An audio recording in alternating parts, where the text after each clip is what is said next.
Let's see if we can get an idea of how to graph y equals 3 cotangent of 2x.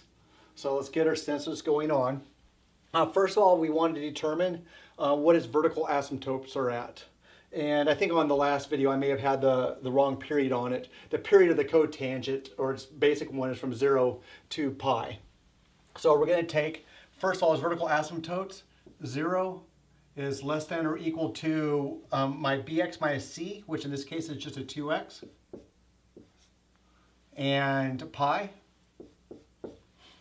Solve that for x. Divide both sides by 2. So I'm going to get 0 is less than x, which is less than pi halves. So there are my two vertical asymptotes. I have one at 0 and the other one at pi halves, and all values of this function are in between those. So let's just go ahead and start to gently graph that out. I have at 0, I have a vertical asymptote. And the other one's at pi halves.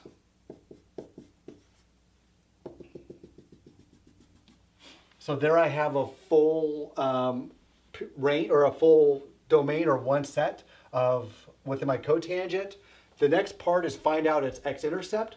And its x-intercept is halfway between one vertical asymptote and the other. So halfway between these two, right about here at pi fourths. So I know that my graph crosses right there, halfway before. Step 3, I want to find out, well, what happens on the first quarter and what happens at the second quarter.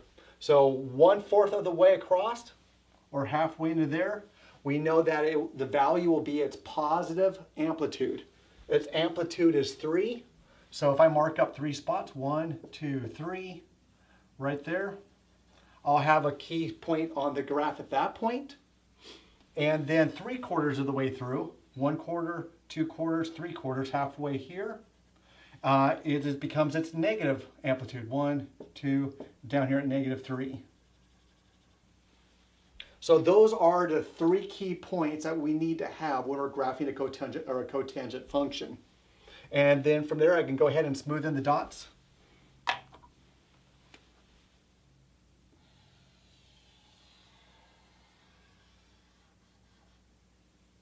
Put arrows on there to identify that the graph is going in both directions indefinitely.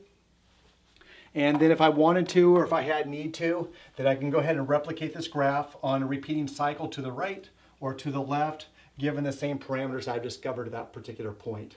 Now, I know we're kind of rushing through this a little bit, and it is going to take practice, but I know with a little bit of practice, maybe even doing this on pen and paper for a couple of times, you're going to get the hang of where to find these key points at and how the key points help us graph these particular functions with a great degree of accuracy.